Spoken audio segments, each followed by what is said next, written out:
Welcome to Farm Charm Chic. I'm Emily. In today's episode, I have a countdown of the top 10 thrift flips that I did in the year 2023.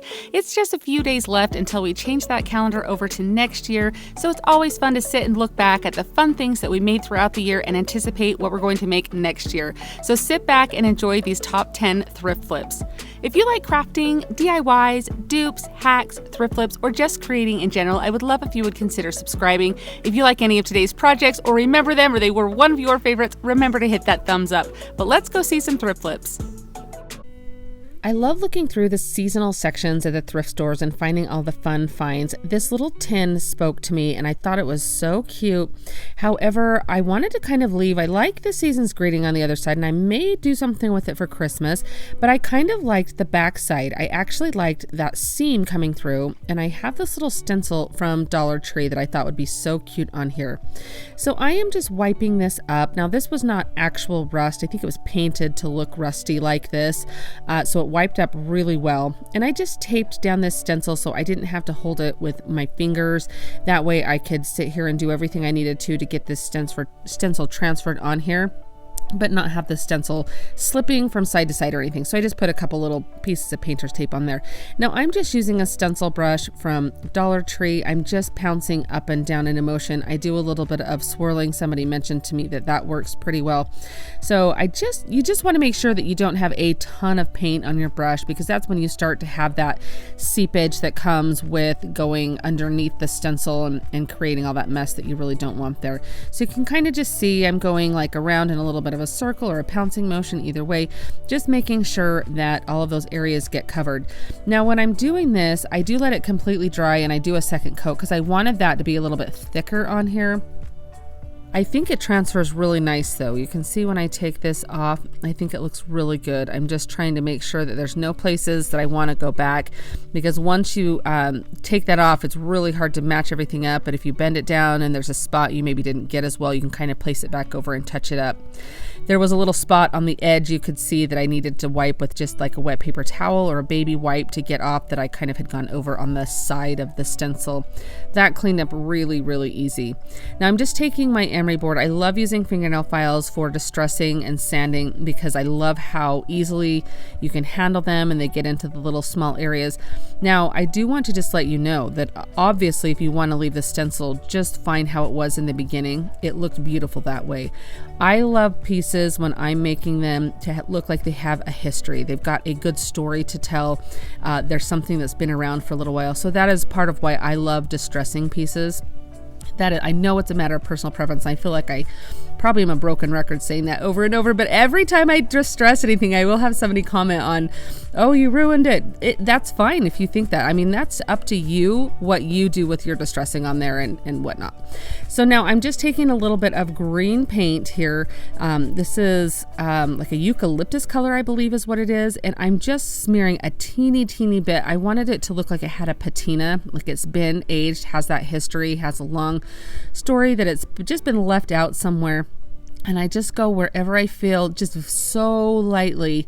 And then on the edges when I do it here, like I do it on the little wires that go up over to here, you can see on the edge there, just to make sure, or just to make it look like it's been sitting out for years and years. And I'll even rub some on the sides here. And when I do that, you can see I dab it down on the paper towel, and I'm just using my finger here. And when I dab it on the sides, I will just kind of rub it in. Almost, I mean, you barely can see this, but it's just enough to make it look like it's like actually aged like this. So I think it turns out really, really good. Completely optional, but I just really love how that ends up looking with that green touch on there. Now, of course, we just need some flowers. I'm just digging into my stash for these. I have just so many different florals sitting around. So whatever you would want to put in here, you could definitely change it out for the seasons. Remember that on the back side of this, I've got that Christmas one. I can flip it over for Christmas time and have a cute Christmas one. And I don't know, maybe I'll redo that in one of my videos closer to Christmas, that I will update that side of it, because I feel like it did maybe need a little something extra. But look at how beautiful this turns out. I think this is amazing. I love the colors of it. I love the drooping flowers with that design on there. I just think it looks so vintage and farmhouse, something that you would just definitely find in the French countryside. Do you guys like this piece? I've seen a lot of fun DIYs with old springs, and I found this at Vintage Market Days, and I picked it up thinking I would save it for springtime. It's very rusted, as you can see, so just be very careful if you're using any type of rusted metal that you don't cut yourself or anything. Now, I had a few people in my last video, I used Mod Podge to help form a nest out of Spanish moss, and I had a few people say try hairspray and see if that works better. So that's what I'm doing. I just have some aerosol hairspray here. I don't know that it necessarily worked a whole lot better. It could have just been the type of hairspray that I had. But either way, I felt like worked okay. So I'm still kind of on a mission, finding the best way to make a little nest, but I just kind of got it wet, whether you use Mod Podge, and somebody suggested spraying Mod Podge or watering it down and putting it in a spray bottle. So I think maybe I'll try that next. But I just kind of formed it into the shape that I wanted, and I pushed it down in the center to make a little spot for some little eggs to go. You can see I'm using my heat tool here to kind of dry it so that way I could get it formed like just a cute little nest.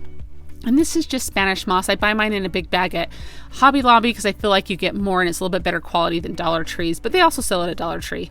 So I'm just taking my spring here and forming that nest onto the top, and I use a little bit of hot glue to go around to make sure that it's set in there so it's just not going to fall off or anything like that. And it's very just be very careful because that hot glue can seep through that Spanish moss really quick. But once you do that, it kind of takes shape and it's starting to look super cute. I really love this, and I do take my scissors and go around the edge, kind of trim it up a little bit after I form it. That way it can, sometimes they can get a little out of control. You can see here I'm just trimming that there. So it's up to you, kind of how rustic you want it to look, or if you kind of want it to look a little bit, I didn't really want it uniform, but you know, I wanted it at least to kind of not be all over the place. So now I'm just taking 3 little eggs that I have from just a basket or a little container that I bought of these, and just little speckled eggs, and I glue them together so that way they're not going to fall out anywhere. I mean, it is a spring, so if there's like movement, it might kind of vibrate or bounce a little bit, so I just don't want the eggs to come out of there. And then I thought it would be really cute to take a little bit of greenery and just kind of tuck it in. Now I started using hot glue for this, but then I moved on to just some Elmer's craft glue, just to kind of glue in a little piece and twist it around the Spanish moss. That way it just brings a little bit of the greenery. It kind of has a little bit more of a fresh feel to it. This is the glue that I used right here. And it works really well. So that's just what I did to glue those in. Now, I forgot to record this part, so I'm just showing you the best I can of what I did. So I have this little aging kit here. I got it at JoAnns. I've seen them sell it at Hobby Lobby as well, or you could even just use antiquing wax. But it's this little like stamper thing with like velvet almost or something on it that you can kind of wipe this ink on pieces of paper or cardstock to age it. And so I'm just going around what I did. This is just like cardstock here, and you can see I'm bending it on all different ways. And what happens when you do this is it will create creases in your paper. So when you take your little dabber there and you rub it on, those creases will pop. And there's a couple different colors of ink here to use. And then I also will take it and spray it with some water. And the type of ink that it is, it will allow like, I want to say age spots, but I mean like those, like it looks like it's just really old. I'll show you up close here in just a second. I'm just drying this all off. I did this exact same process on a tag that I'm going to hang from this spring. So I just wanted to walk you through how I did that. But can you see all those little water spots on there? It just looks really aged. And then, so this is my tag. And what I did is this is a Dollar Tree rub-on transfer. I got this last year at springtime. I'm hoping I find more because I only found one last year. But I just placed it underneath this transfer and then just used a craft stick to rub it off onto the cardstock there, and you can see how absolutely darling. I love the vintage aged look of this, both sides of it. I think this is going to be darling tied onto our cute little spring.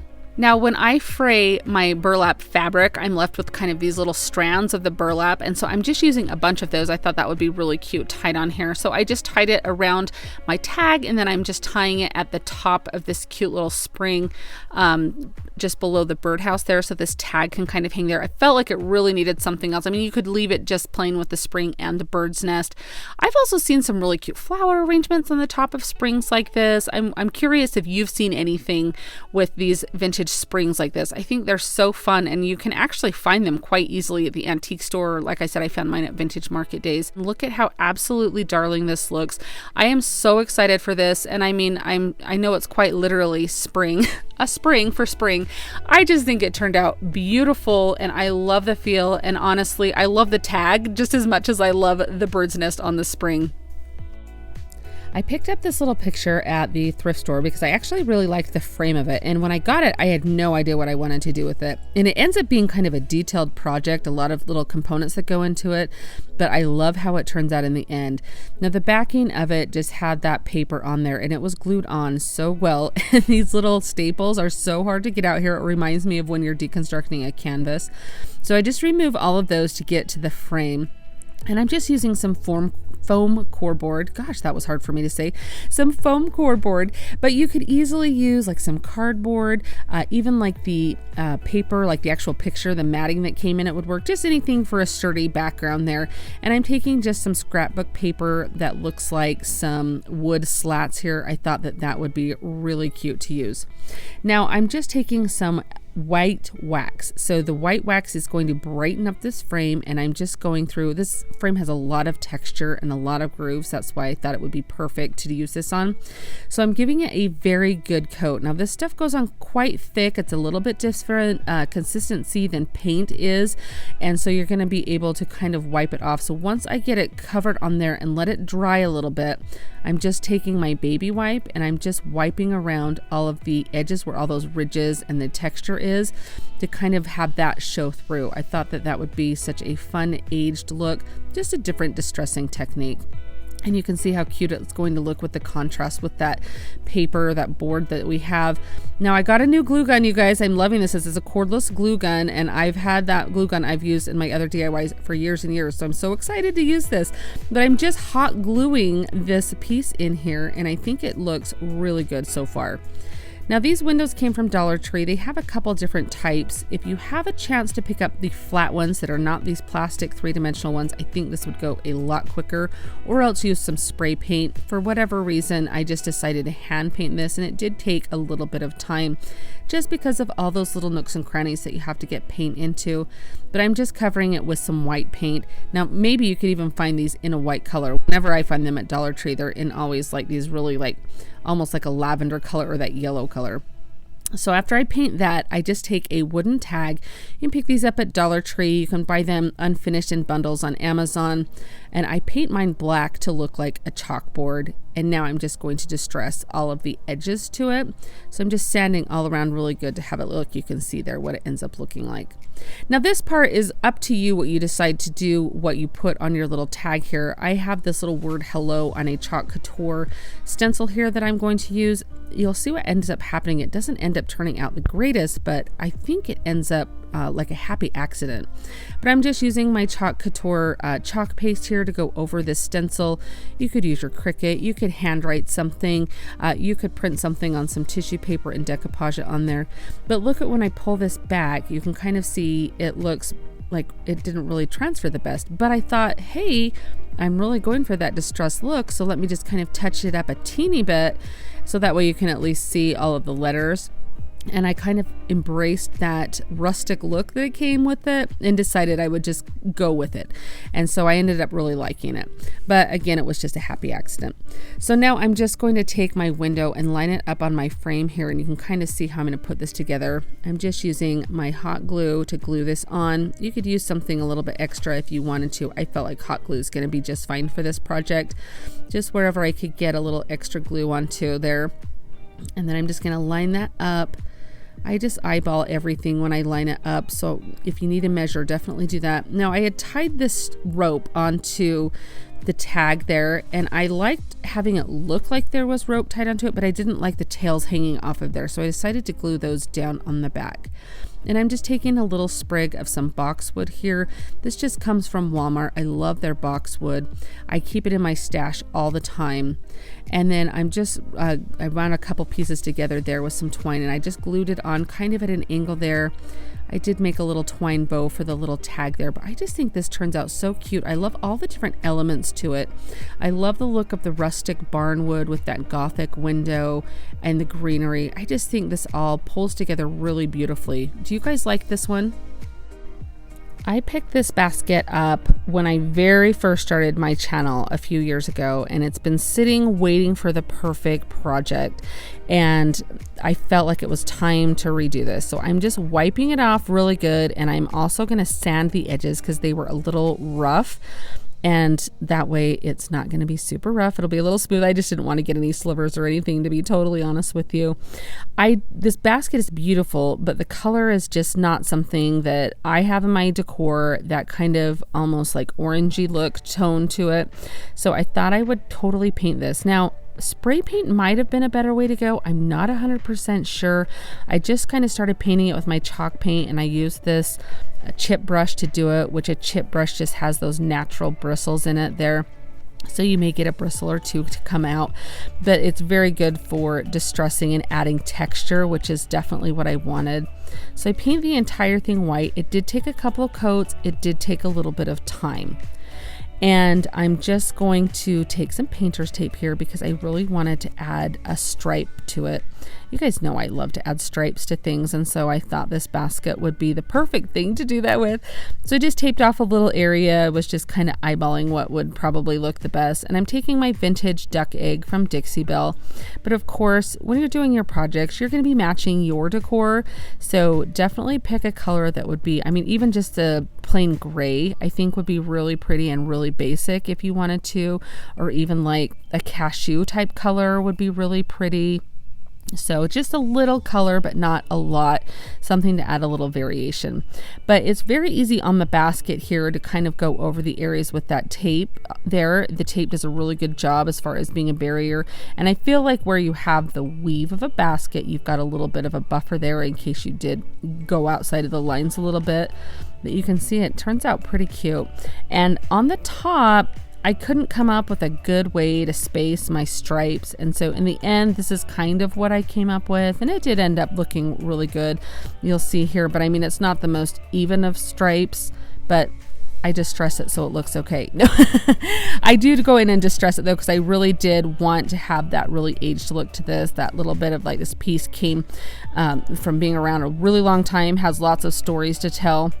And so I'm just going over with my fingernail file to really get that rustic look to this. And I even go over the basket part here, and you can see where all the weave of the basket is. It really does pick up that sanding and adds that really good texture for that distressed look. And I did take my time and go through all the pieces. And on the white pieces, I will even sand those down to reveal some of the original color. And then I just take a baby wipe and wipe the entire thing down because you get a lot of dust and everything. And I even did the handles. You can kind of see I distressed around the edges of the handles. This piece distressed up so nicely, but I think it turns out so beautiful. I feel like this has such a good French country vibe to me. I love it. It looks like it could just be maybe even like an old sewing basket that like your great grandma maybe had, or just some piece. I don't know. I think this turned out so beautiful, and I'm excited to use it in my home. And I will definitely use this one much more than I will the original color that I came. This item has been sitting in my thrift flip stash for some time now, and I thought this would be such a fun project. I wanted to make this little Flirtily Stand here look kind of like aged metal or old kind of metal. Hopefully I achieved that. You can kind of see it's been painted before. There are some drip marks on there. So I do clean this up really good, wipe it down really well. I also go in with some sandpaper. I sand anywhere that there are paint drips on it. Now I can tell that it does kind of have a little bit of a crackling look to it where it's kind of been aged already. And so I kind of thought that that would work to my advantage. I do decide to put some Mod Podge on here to give this some texture, because where I saw so many drip marks from the paint before, I wanted to make sure that I had a good surface for my spray paint to adhere to. The trick to avoiding that when you're working on slick pieces like this, if you can sand them, that helps. And then also very light coats of spray paint. I just love using this hammered metal spray paint. This is Rust-Oleum. I've also used Krylon's brand before. It gives that texture that you saw on the lid there to your pieces, so it does look like that hammered metal. Just working really light coats here, so you can kind of see how I started there, and I just worked my way around the entire piece.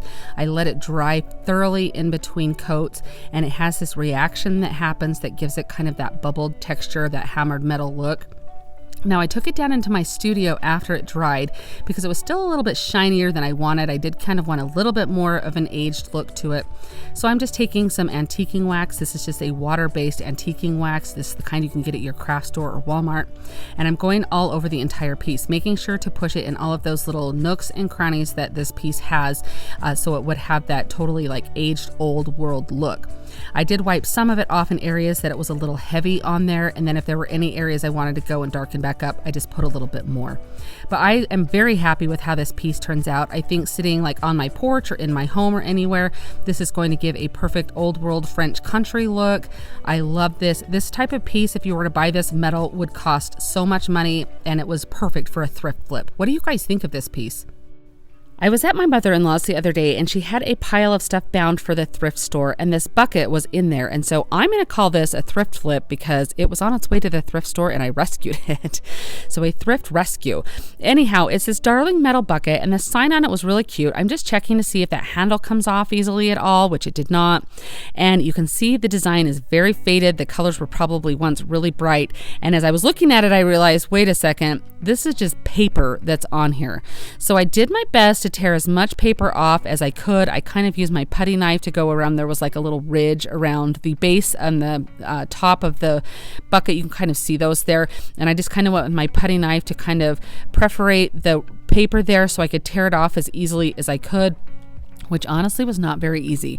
It was kind of hard to get off. So I just kind of had this idea, I'm going to get as much off as I can or perforate it as much.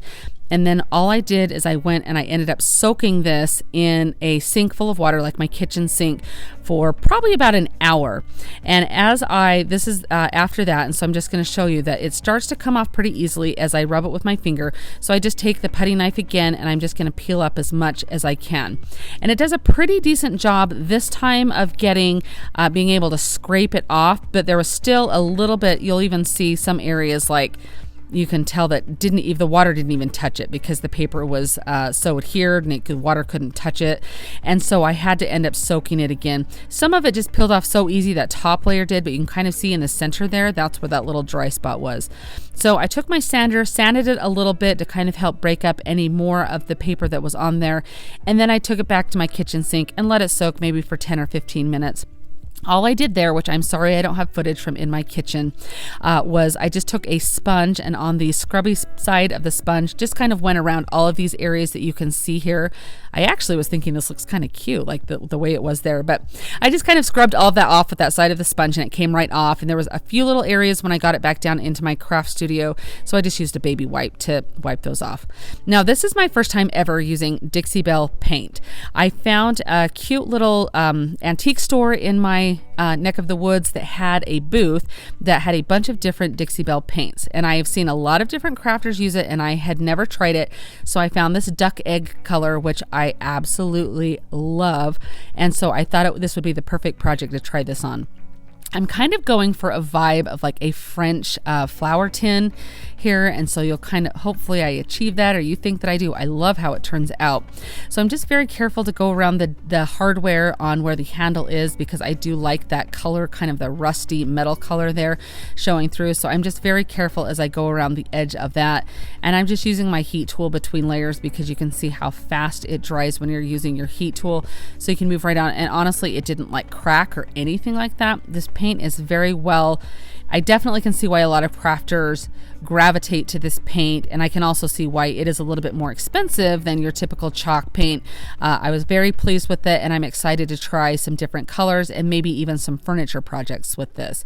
If you guys would like to see some furniture flips or furniture makeovers, let me know down in the comments, because I love doing furniture pieces, and I haven't done a lot of them on my channel because I normally do a little bit smaller craft items.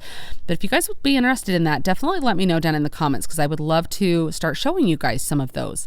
Now, it took a couple of coats of paint to get the color that I wanted on there, the coverage I wanted. And I apologize that I realized I had not filmed me doing this whole stencil process, but I'm just using this little stencil foam thing from Dollar Tree, and I'm just using some black chalk paint and pouncing up and down. I kind of swirl it a little bit to get into those letters. This stencil just came from Dollar Tree. You could make your own stencil, use whatever, but I thought it would be so cute to put fleurs on there. I hope I said that correctly. I do not speak French, but that is French for flowers. I do know that, but I just thought that would be so cute, especially since I was going for the French vibe with it. And I end up putting some darling hydrangeas in it, and I just think it looks so cute. But I kind of take a little brush here.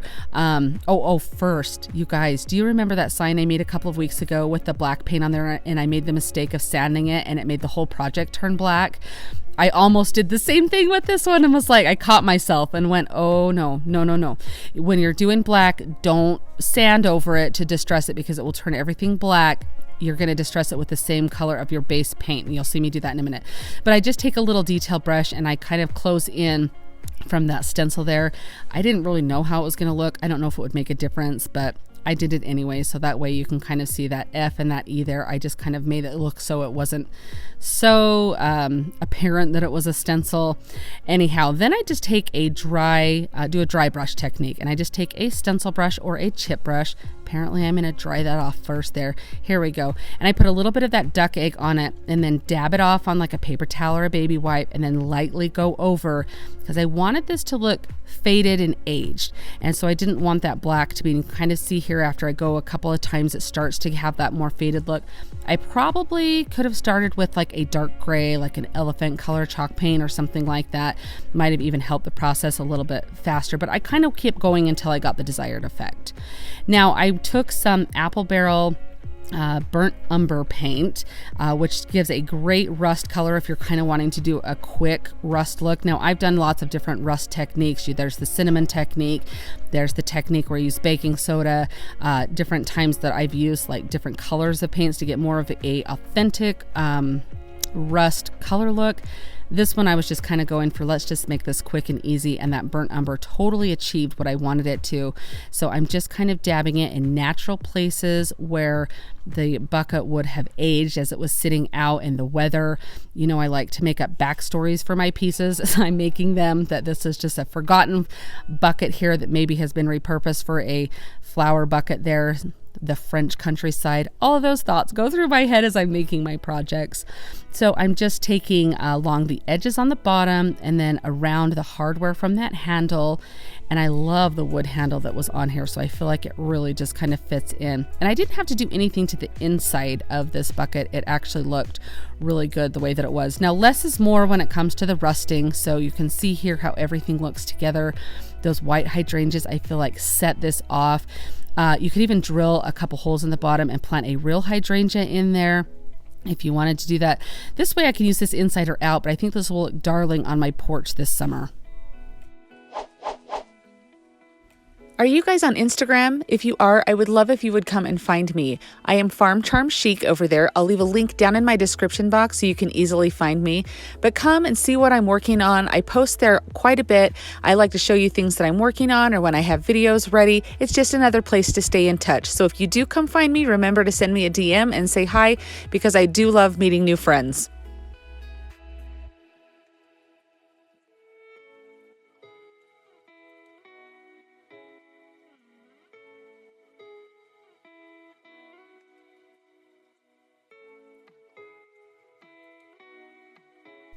I picked up this darling little bird cage and pedestal and apparently some glass beads at a recent yard sale that I went to. And I got a whole box of stuff for just a few dollars. And I was so excited about this bird cage because I loved the look of it and the structure of it, but I just the color was not doing it for me. And that's what's so fun about thrifting and yard sales is you get to find these structural pieces that you think, oh, if this was just a different color, I would love this, because things like that are so easy to change. Now I'm taking a wax candle and I am just putting it in the areas. You can see on this piece, there's some distressed areas already. That's how it naturally came from wherever this was originally purchased. And I don't want that green color to show, but I really wanted to have some of that brown distressed areas pop through. So I'm just very heavily taking this wax candle and rubbing it on there because I wanted to make sure that that was the areas that when I distress this, or I'll show you what I do here in just a minute, that those are the areas that pop and that come out, not the green. So I took this out to my studio and spray painted it. You guys have seen me spray paint a million times, so I didn't feel like I needed to bore you with that footage. But what I'm doing now, and I did just use a matte spray paint, but any kind would work. I'm taking my heat tool. I had a viewer tell me to try this with this wax method, and I really did like it. It turns out really well. I just hold my heat gun until it heats that wax up underneath the paint and it starts to melt, and then you're able to wipe away the paint, and then it will thus show that little distressed base there, where the brown was, not the green, because I didn't put any of that wax where the green was because I didn't want that popping through. There might be a little bit of this green that comes through on one or two of these little areas, but you can't really tell. And you can always go in and touch it up with some paint if you really don't like it. But it was such a fun process to try. I've recently tried this wax method on another piece that I did recently in a video, and it worked so well. So I was very happy for this tip of using my heat tool to heat that up. And you can see I just hold it there to melt it. Just be careful not to burn yourself, obviously. And you can see I just hold it there and then it just wipes right off. I mean, it was so simple and easy, and I really did like the contrast. This bird cage ends up being so beautiful, and I can think of so many different ways that I can use this in decor in my home, so I'm quite excited about it. Now, I just did the same thing on this top part of the bird cage. Takes a little bit of time to do this, but it ends up being so pretty. And you can also, if you don't want to use the wax or use a heat tool, you still can just rub it off or sand it off, or even take like a putty knife and scrape it off. So if you don't want to have to use the heat tool, that's totally optional. It did just make this process a lot easier. But I think this bird cage turns out so beautiful, and it's one of those pieces that's kind of a staple piece to have, that is kind of timeless, and I think that it will be beautiful in my decor. Do you guys like this one?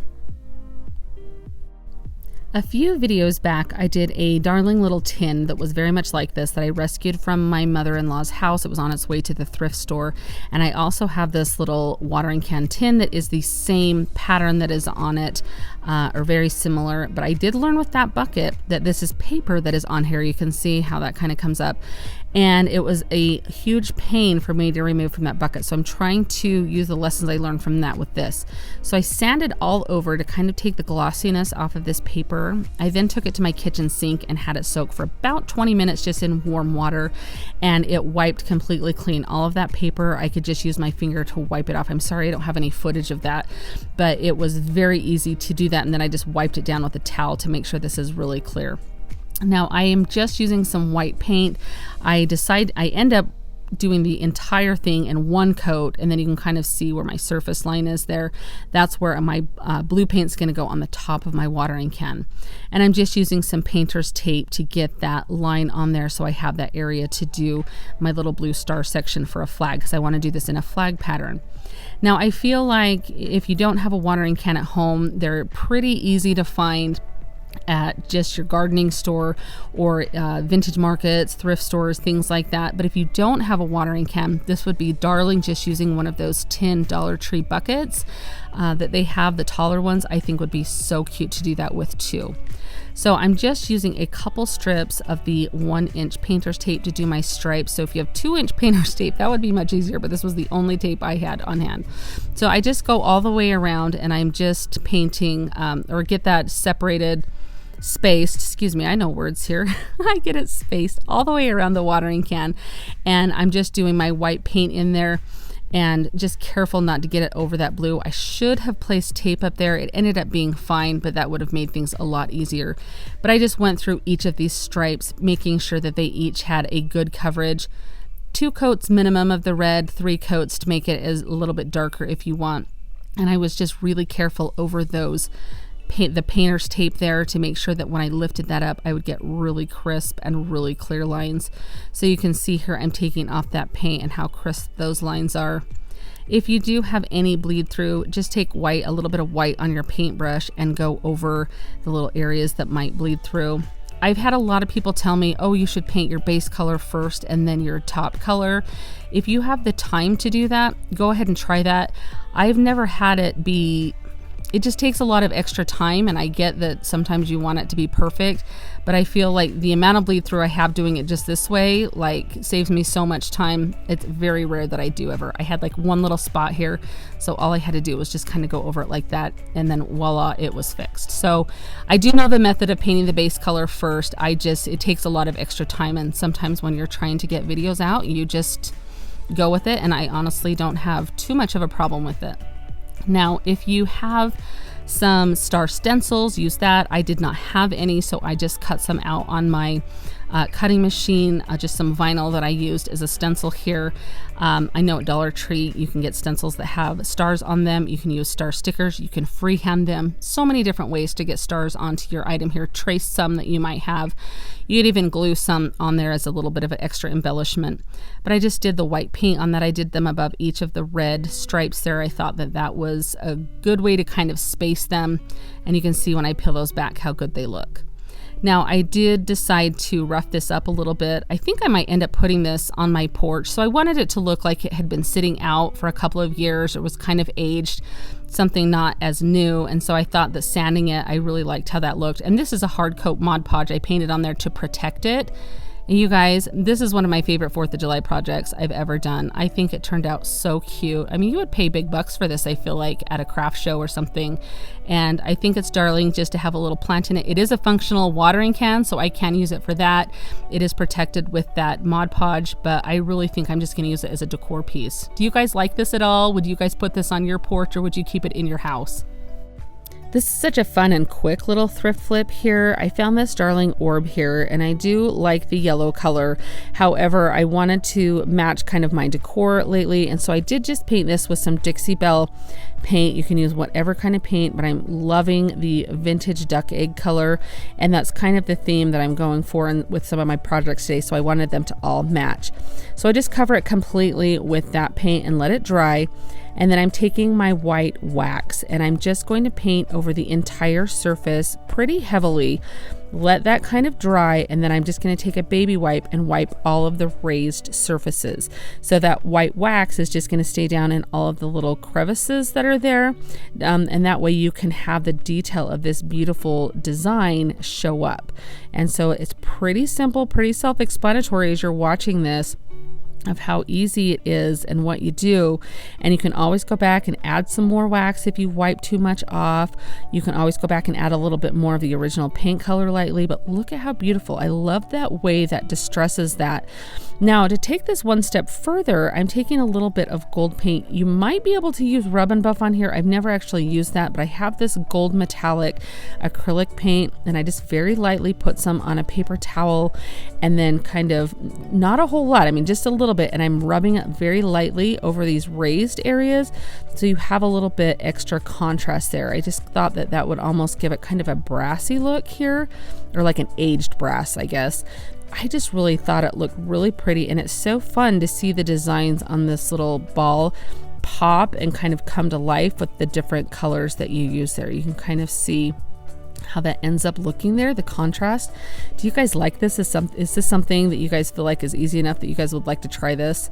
I think it turns out beautiful, and it's kind of a nice little piece just to have to tuck into your decor to add a little bit extra element. I just love it. This is a thrift flip that I'm going to try here. I got this finial at my local thrift store. It says I paid $1.50 for it here. I love this piece, and the black color really is great, but I wanted it to be a really white chippy look. So I'm trying a new technique. If you guys have watched my distressing, you'll know that I've never actually done like the wax candle technique, and I've had a few of you tell me to try it out, how good it works. And so I thought this would be the perfect project because I really wanted this to have kind of a chippy look to it. So I'm going around all of the raised areas on this finial. Now you can buy finials at Home Depot, Lowe's, like in their like where the banisters and things are. I feel like you can find these a lot of times at your craft stores, home decor stores, wherever. I found mine at a thrift store. So if you find any of them, I think this is a perfect project, and they can be any shape or any size. So after I got all of the wax on all of the edges and all of the pieces, I went around with just some white chalk paint. You can do whatever color. I thought that the chippy white would be really good, especially since for this project, I'm wanting to bring in that red, white, and blue look. So I'm just going through, I give this 2 or 3 coats, I think closer to 3 coats to get the coverage that I want of that white paint. And you can see here just going all over the entire finial. I do really light coats here. I was nervous as I was doing this that it was going to rub off at this point on the wax. It totally did not. It was totally fine. This is definitely a technique I think I'll try in the future though, because I really liked how it turned out. So you can see how the coverage ends up being on this finial, how you can't really see that black at all. Now, there were 2 ways that I did this. The first one, I grabbed a baby wipe. I think a wet towel might have done a little bit of a better job than the baby wipe did, but I'm just wiping off around the edges where I knew that wax was, and it just wipes off. You have to use a little bit of elbow grease, but it does go around each of the edges there to wipe off that wax where it was like a barrier so the paint doesn't stick there. And then after I kind of got to this part and thought, that's a little bit hard, I do end up getting out my putty knife, and it does scrape off really well where the wax was. So keep that in mind here, and I'll show you that here in just a second after I use this. But if I'm to do this again, I really do think that I will just get a wet towel rather than the baby wipe, because I think it would cause a little bit more friction.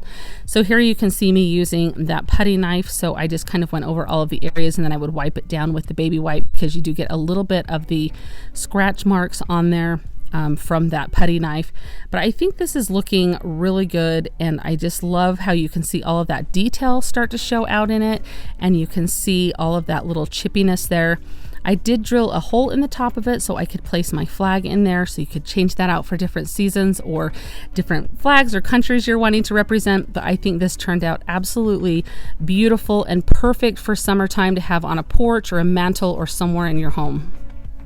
I would like to thank you so much for joining me today for this countdown of these top projects from 2023. If you have any ideas for anything you'd like to see me try next year, definitely leave me a comment below. Thank you so much for joining me. I'll see you next time. Happy crafting!